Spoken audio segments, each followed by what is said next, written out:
Mi nombre es Laura Charay Maldonado y les voy a hablar del pH y del pOH. Entonces, ¿qué es el pH? Se puede definir como el potencial de hidrógeno, o que es una medida que establece la concentración de hidrogeniones en una sustancia. ¿Por qué? Los pequeños cambios en la concentración de hidrogeniones en las sustancias afectan mucho en el campo químico.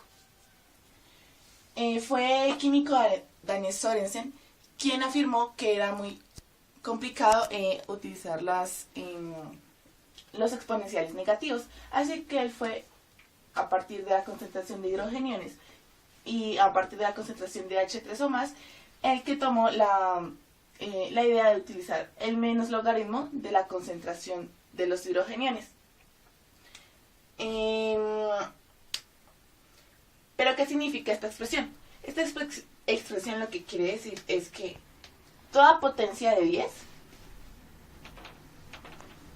es logaritmo decimal de ese número. Entonces, si tenemos que la concentración de hidrogeniones es 1 por 10 a la menos 4 y aplicamos esta fórmula, menos logaritmo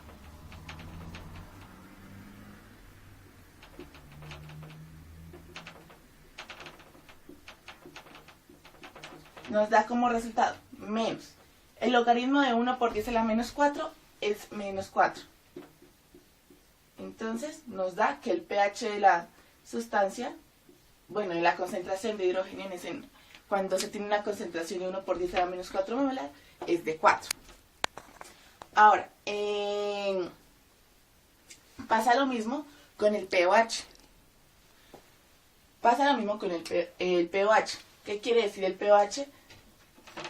La concentración de grupos hidroxílidos. Entonces, se utiliza la misma fórmula, solo que varía en que es menos logaritmo de 1 sobre la concentración de OH.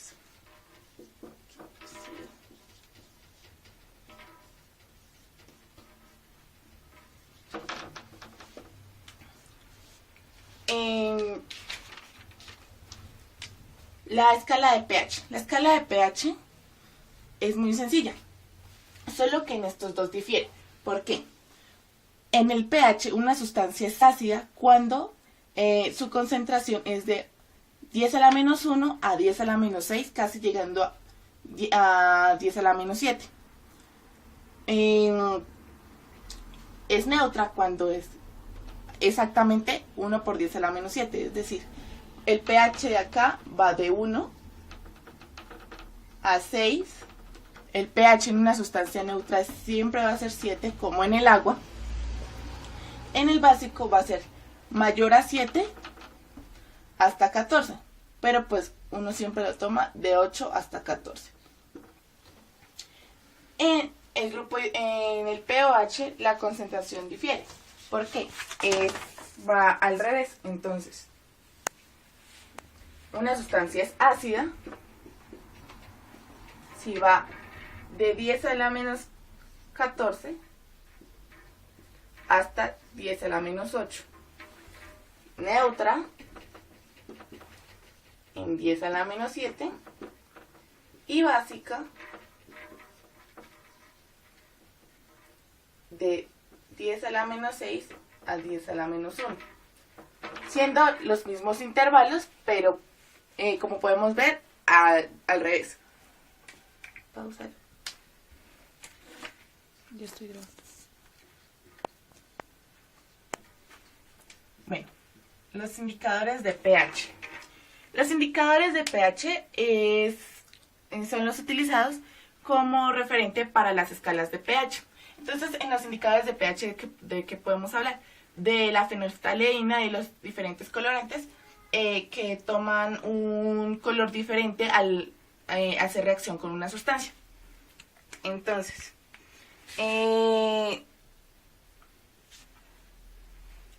dado que los indicadores pues son ácidos débiles, se disocian y se alcanzan un estado de equilibrio. Entonces, la concentración del indicador se expresa como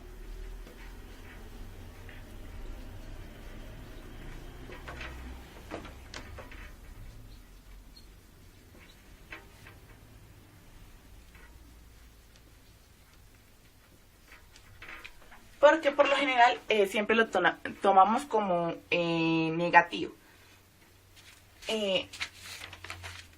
Entonces, al estar esta en un medio, al ser este un ácido débil,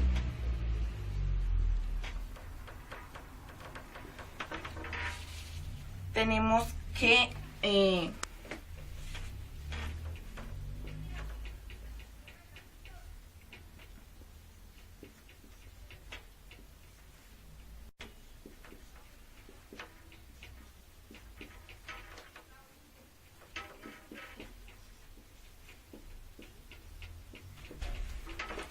al tener una reacción de la cantidad de hidrógeno, de la concentración de hidrógeno, y aplicarle el indicador en estado ácido, al hacer la reacción reversible, pues vamos a tener que un hidrogenión también en estado ácido, y el indicador que desde el principio estuvo en estado ácido. Para esto, la constante de equilibrio que vamos a tomar va a ser, como ya sabemos, la constante de equilibrio son los productos elevados a sus coeficientes sobre el reactivo elevado a su coeficiente.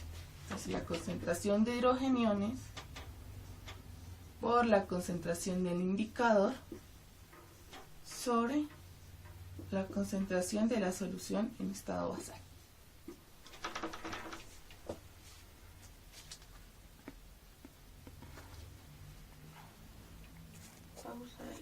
Entonces vamos a desarrollar una especie de espejo. Entonces, la constante de equilibrio sobre la concentración de hidrogeniones va a ser igual a la concentración del indicador sobre la concentración de la solución inicial. Entonces, sabemos que esta razón que se da en la concentración del indicador y la concentración cuando se le aplica el indicador a la sustancia es inversamente proporcional a la concentración de hidrogeniones de la. Bueno, la fenolftaleína es uno de los indicadores más utilizados en la industria. Entonces, en su forma no disociada es incolora. Entonces, por lo general, toma el pH de menores a 8. Cuando tiene un pH mayor a 8, va a tomar el viraje rojo. Y cuando pues es una sustancia neutra, van a permanecer los dos colores. Entonces, por lo general, va a quedar un tono rosa o fucsia. Está otro, que es el tornasol. El tornasol es una sustancia de origen natural. Es otro indicador que pues presenta en soluciones un color rosa cuando se está hablando de una sustancia ácida, morado cuando se está hablando de una sustancia neutra, o azul cuando se está hablando de una sustancia básica. Otro es el rojo Congo. El rojo Congo presenta una coloración azul cuando el pH varía entre 0 y 3. Violeta cuando sobrepasa el 3 hasta el 5. Y se da una coloración roja cuando el pH es exactamente 5 hasta 14. Se ha creado un último que es el indicador universal.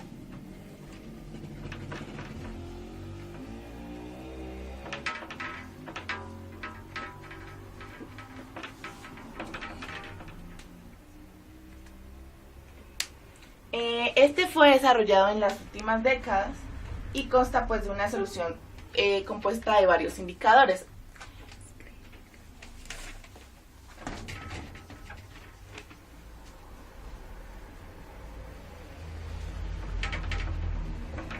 De tal forma que pues a cada momento, si se le agrega otra solución, se va a dar un cambio o una variación de color. Por lo general se compara con una escala patrón, para determinar a qué pH corresponde cada uno. A la vez que al terminar de utilizar los indicadores, pues ya tenemos calculado el pH. Por lo tanto, a partir de esto podemos calcular el pOH. ¿Pero cómo? El pH más el pOH siempre deben dar 14. A partir de esto tan sencillo, podemos determinar a partir de uno de estos dos el otro. Entonces, por ejemplo, si tenemos el pH de la solución y necesitamos hallar el pOH, solo tenemos que hacer un simple despeje. O viceversa. Los sistemas reguladores de pH, también conocidos como amortiguadores o buffer. Entonces, ¿estos qué son?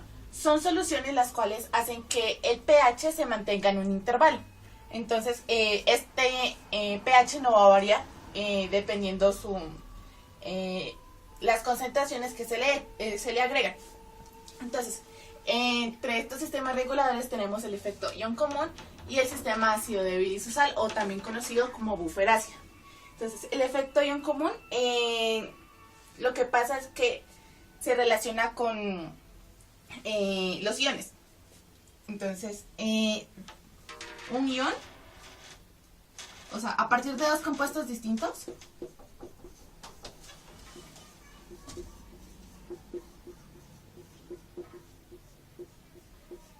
se produce un mismo ion.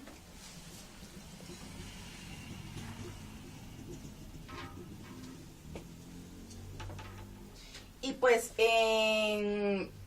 por ejemplo, ahora, el sistema ácido débil isosal o buffer ácido. Entonces, esto se basa en que una solución de un ácido, por ejemplo, acético,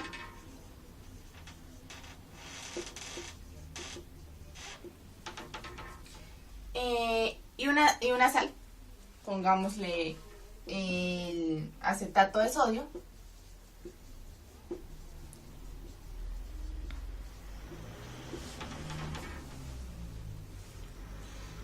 pues se produce a partir de una reacción de neutralización entre una base fuerte y el ácido acético. Entonces, las sales provenientes de un ácido o de una base o una base débil presentan por lo general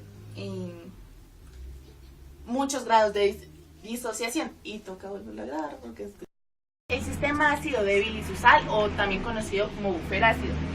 Entonces, vamos a considerar que tenemos una solución conformada por ácido acético y una sal, que en este caso va a ser el acetato de sodio.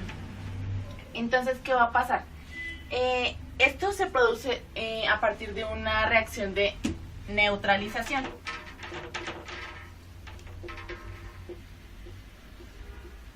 ¿Entre qué? Entre una base fuerte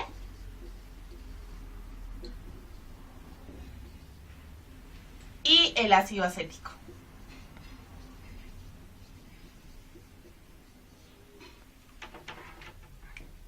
Entonces, por lo general las sales provenientes de un ácido o de una base débil presentan algunos grados de disociación. Por lo general, estos grados de disociación siempre van a ser altos.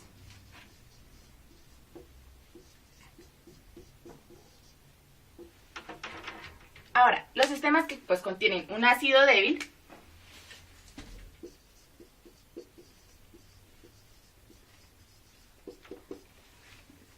y una sal del mismo ácido, una sal que tiene que provenir del mismo ácido, son mucho menos ácidas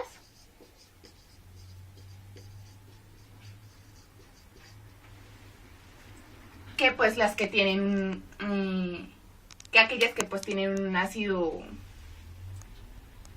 fuerte.